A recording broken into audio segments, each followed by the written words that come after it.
Good afternoon, my name is Erin Sneed. I attend the University of West Georgia, and this is my model of communication. So first, I would just like to start off with a little introduction about my model.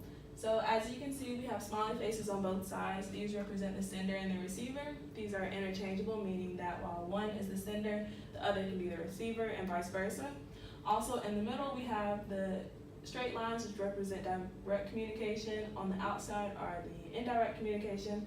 Then we have the arched lines, which represent the feedback channel, and the asterisks, which represent the interrupters. So now just to explain my model a little, we have the communicators first, which are also known as the sender and the receivers. These are basically responsible for the decoding and encoding of information. The sender would be the one responsible for encoding the information, meaning that they would create the message, and then the receiver would be the one decoding the message. So now we have the direct communication lines. These are basically responsible for the exchanging of information between the sender and the receiver. And the four different types, or five, would be the intrapersonal, interpersonal, group, public, and mass. Intrapersonal is basically just the communication between oneself. The interpersonal will be communication with another person. Group communication is the communication within 3 or more people who are in the pursuit of the same goal.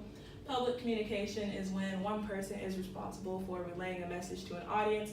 And then mass communication is similar to public in the fact that it is also responsible where one person is relaying a message to an audience while the media is impacting that message. Next, we have indirect communication, which are these lines. And this is basically when the message is not clearly displayed through the conversation.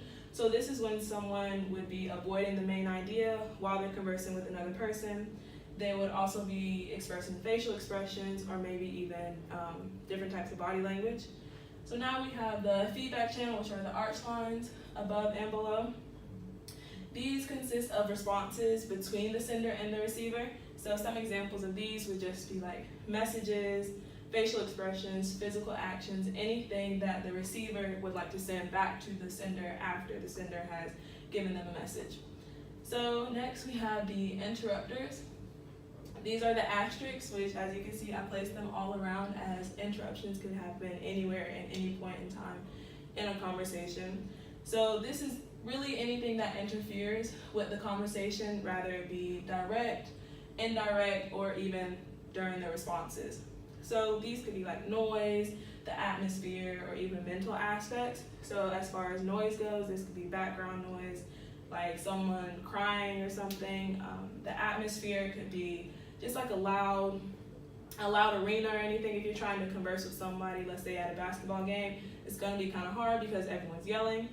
Also, you have mental aspects, so this could be simply like someone ignoring you. As I have siblings, and my brother often at times he likes to ignore me while I'm talking to him, so there's that.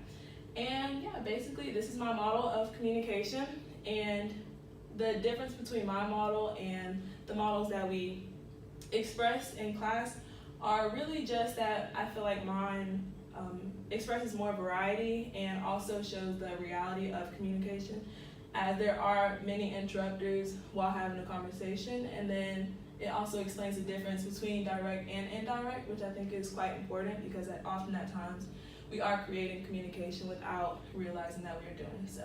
And yeah, that's all. So thank you.